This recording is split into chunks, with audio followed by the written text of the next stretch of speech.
ท้องฟ้าพวกพี่น้องเลยมืดมัวมาเลยลงมาทางทุ่งในทุ่งนา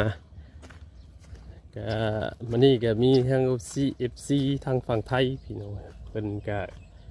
ได้ทักเขามาเล่นน้ำลุงใหญ่เนาะกับเป็นกะบอกให้กำลังใจลุงใหญ่ป้าใหญ่เพิ่นน่ะแล้วก็เพิ่นมักเบิ่งเนาะมักเบิ่งธรรมชาติหรือว่าถ่ายบรรยากาศท้องไร่ท้องนาแบบนี้เลยเพิ่นน่ะลุงใหญ่ก็ดีอกดีใจมีนี่พี่น้องเอ้ยเนาะมีผู้มักเบิ่งแล้วก็เพิ่นให้กำลังใจก็เลยลงมาถ่ายแบบนี้เลยพี่น้องเอ้ยเนาะถึงสีวมียอดวิวขึ้นหลายก็บ่เป็นหยังพี่น้องเอ้ยเพราะว่าเฮาถ่ายน้ำไห้น้ำหน้าน้ำหัวน้ำสวนหนึ่งมากกะเฮาถ่ายอยู่เฮือนเฮาเองเนาะบ่ได้มีค่าใช้จ่ายคือออกไปข้างนอกหรือว่าบ่มีเวียกมีงานหยังพี่น้องเอ้ยเฮาถ่ายแบบนี้กับมีแต่เสียแต่ค่าเน็ตค่าหยังเล็กๆน้อยๆเนาะปกติเฮาก็เล่นโทรศัพท์อยู่แล้วนะเลยว่ามาถ่ายแบบนี้กับมีคนแบบเข้ามาเบิ่งนำเฮาก็เป็นกำลังใจให้ก็ดีอกดีใจหลายพี่น้องเอ้ยมื้อนี้ก็มี FC เพิ่นทักเข้ามาเล่นนำเนาะก็ดีอกดีใจหลายพี่น้องเอ้ยว่าชอบบรรยากาศถ่ายให้เบิ่งเนี่ยเด้อว่าซั่นขอขอบมกขอบใจหลายๆผู้ที่เพิ่นให้กำลังใจลุงใหญ่และป้าใหญ่มาโดยตลอดเนาะงัวกินหญ้าน้ำกินงามพี่น้องเอ้ยกำลังดำให้ดำหน้ากำลังขุดเขียวเช้าให้เช้านากำลังบุกพี่น้องเอ้ยตามที่หน้าที่เรียกงานของไผ่ของเราเนาะกำลังขุดเขียวกันเช้าให้เช้านาเฮายันบ่ทันฟ้าทันฝนพี่น้องแต่ละทงแต่ละท่าแต่ละเจ้าแต่ละหม่งละบอนเป็นกำลังแรงใจให้เด้อเช้าให้เช้านาเฮาเนาะบุกเป็นว่าชาวนาเป็นกระดูกสันหลังของชาติเห็ดไห่เห็ดนาเห็ดไปพี่น้องเลยมีเวียกเห็ดงานทำอยู่ทงอยู่ท่าอยู่ไห่อยู่หน้าเฮานี่แหละกินปูกินปลากินหอยกินกุ้งกินยังไปตามวิถีชีวิตของชาวไห่ชาวนาเฮาขับมาแล้วก็พักผ่อนกัดกบกันเขียดกินอยู่ไปตามภาษาเลยพี่น้องเลยเนาะวันนี้กับลุงใหญ่กับลงมาถ่ายทางทงไห้ทงนาคือเก่าคือเดิมพี่น้องไปเฮ็ดต้นเฮ็ดลี่คุณเนี่ยลงแซมเข่าแซมนี่แหละเนาะลกหญ้าลกยุน้ำไห้หนอกไห้นาพอดีเดดอ่อนแล้วก็ลงเซลเลยพี่น้องเด็ดแก่แล้วขึ้นไปพักผ่อนมีอย่างไรเรื่องเงินเรื่องคำว่ากันอีกเท่านึงสำนี่แหละพี่น้องชีวิตชาวนาเฮาเนาะพื้นถ่ายคลิปกับมีแต่คลิปปลาเข่าในหญ้าน้ำนี่แหละมีคลิปอย่างแบบให้ซีเรียสดอกพี่น้องเลยเนาะให้อยากเบิ่งธรรมชาติเนาะทางนี้ยังมีให้เบิ่งเด้อพี่น้องเลยเนาะการเฮ็ดไร่เฮ็ดนาบางบอนบางที่เพิ่นก็เฮ็ดนาหวานหลายแล้วพี่น้องแต่ทางนี้ยังมีอยู่เห็ดหน้าดำก็ยังมีเนาะหน้าดำก็ยังมีเห็ดอยู่โอ้ยหอยพี่น้องเอ้ยนี่หลายคักแต่หอยกุ้งเป็นราคาบ่ค่อยมีเหลือแต่หอยเซอรี่หลายคักหอยเซอรี่มองน้ำไหลมาต้มจำเจ้าพี่น้องเอ้ยหญ้าก็หลายนอนยังบ่ได้ลกหญ้าลกนั่นอยู่ตอนเฮ็ดลีกันพี่น้องมันนี่ก็ลงไปแหละคือเก่าคือเดิมใหญ่ยิบเงขึ้นมาใส่ท่อน้ำไหลปลากินปลาพี่น้องกันมายามตอนเช้าเนาะยังมีให้กินอยู่ได้ปลากะตกฤดูนี่เนี่ยกินปลาพี่น้องเลยเอาดูหาอยู่หากินกาบอขาดแรงขาดนั่นหรอกเนาะพอได้อยู่ได้กินอยู่กลางค่ำกลางคืนเท่ากับไปหาใส่อย่างใส่แยงหรือว่าไปก้านไปนี่แหละไปหายาบน้ำต้นน้ำลีนี่อันนี้ก็ลีดูไงเห็ด น้ำในเมื่อน้ำบกแล้วเนาะอันนี้ก็พอได้กินอยู่พี่น้องเป็นมายามตอนเช้าทั้งนั้นเนาะนี่ไงก็สิไปใส่อันใส่ท่อที่ว่าเอาใส่ระบายลงให้หน้านะวันนี้แหละสิเอาแยงไปใส่ปากมันไว้เพื่อว่าป่าลงน้ำให้หน้าก็มีป่าเลยพี่น้องเห็นอยู่เข้าไปนี่ก็เห็นน้ำให้หน้าเป็นอย่างไรนะมีน้ำเลยมีปลาแล้วเลยมันก็สิใส่ไว้ก่อนน้ำท่อไหลลงนี่นี่เนี่ยเรียบของยังไงเรียบแต่ละคนมาคือกันเพราะว่าใส่ตรงหน้าเข้าไปเห็นแล้วเนี่ยมาก้าเกียมสีแปลงแถวนี่เลยเพราะว่าทุกคนที่น้ำมาแหละมันเจาะไปเลยรัดจุดซิเอานี่ทราบเมียด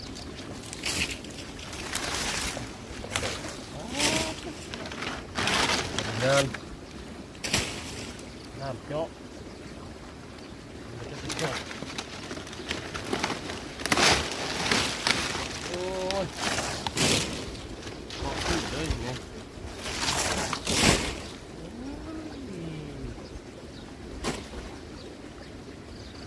เจาะขึ้นลงแบบนี้เลย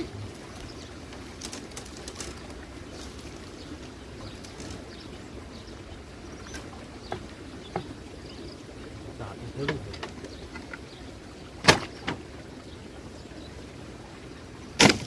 ไม่เว้ย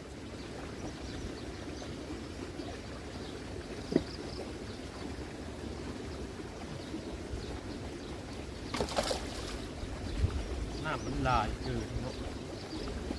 ในกระสอบ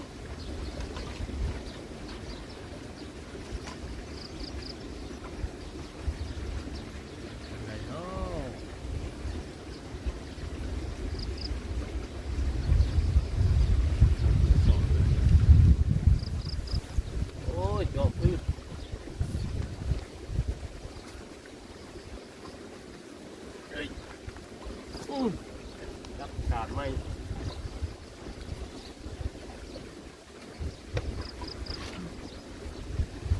เองเชื่อ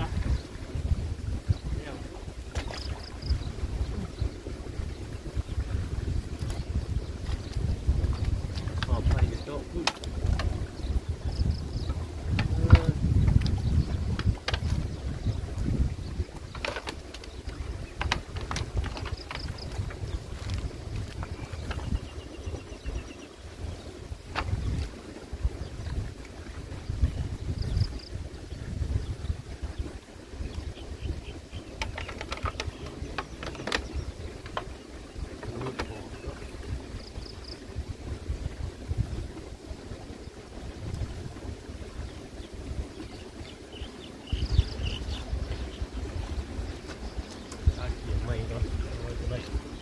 ภาพขึ้นมาอีก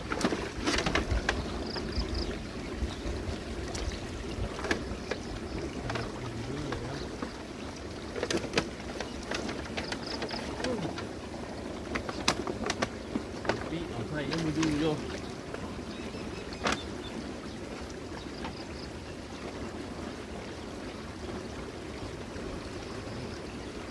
เจาะพืชโมยุง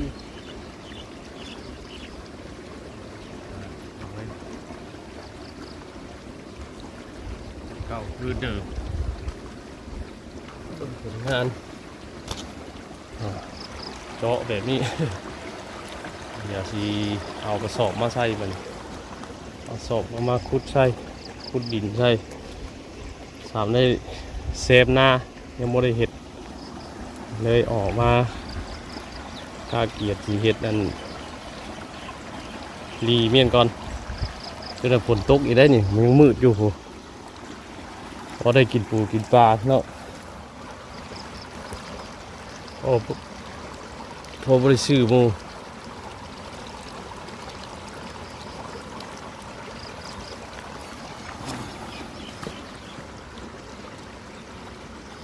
น้ำไหลลงห้วยออกจากให้หน้าให้ไงระบายลงห้วย มีป่าเลยพี่น้องเงี้ยเห็นแล้วก็เลยขึ้นไปเอาแยง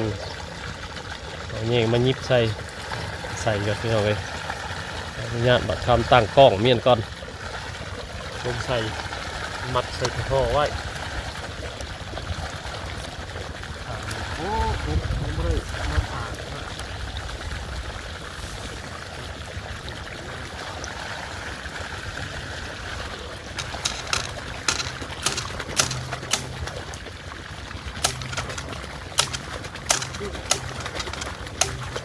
ไฟดึงก็ได้ดึง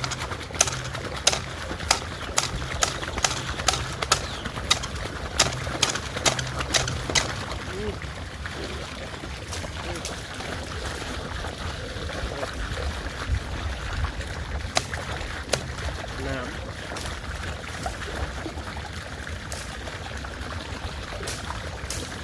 ผู้ดีตัดมัน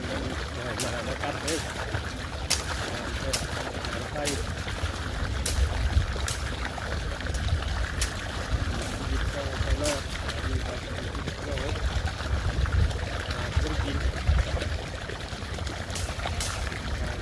แม่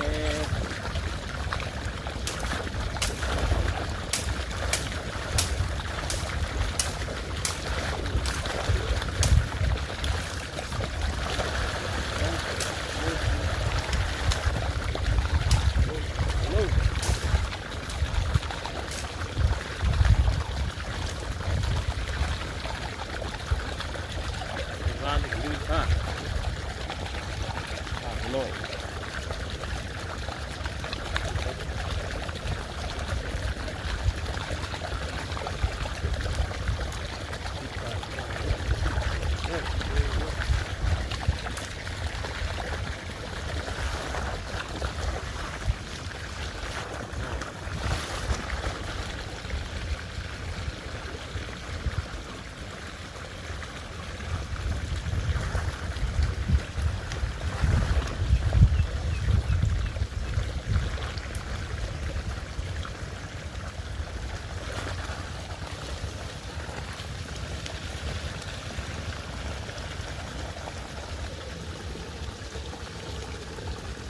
ใครนี่ครับเผื่อมีครับกุ้งเดี๋ยว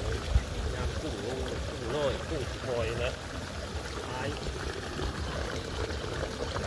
ก็พยายามเอากุ้งแล้วมุกไม่ได้กินเลย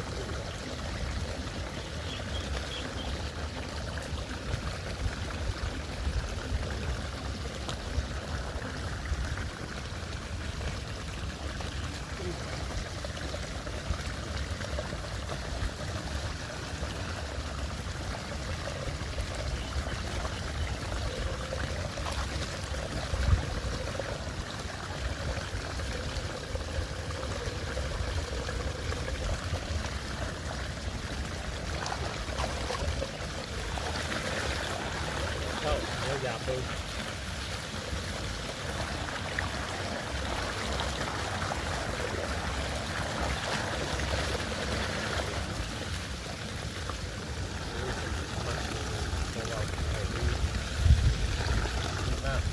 กัด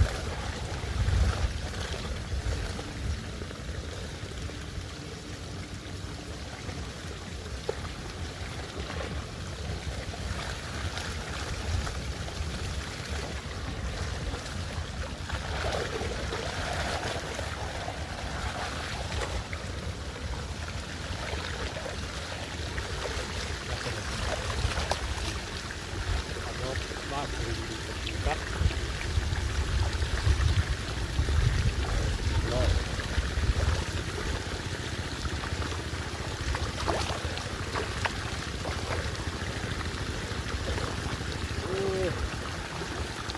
ทำเอาไว้ก่อนขึ้นพักไก่เด็ดอ่อนเลยญาติฝนตกอยู่น้ำหากาโยบลงหน่อยนึงน้ำห่วยก็เพราะว่าห่วยก็มันเป็นห่วยน้อยเนาะห้องน้อยห่วยน้อยก็คำมันได้ท่วมแล้วก็โบโดนปันใดว่ามันทีระบายลงกับห้องบ่ใหญ่ ก็เลยลงไวแน่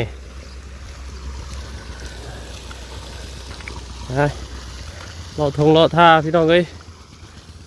เดดอ่อนเดดก็อ่อนแดดชาวนาเขาก็พากันกำลังขุดเขียวลงเห็ดให้เห็ดหน้าตอนเห็ดลีไว้อยู่ไว้กิน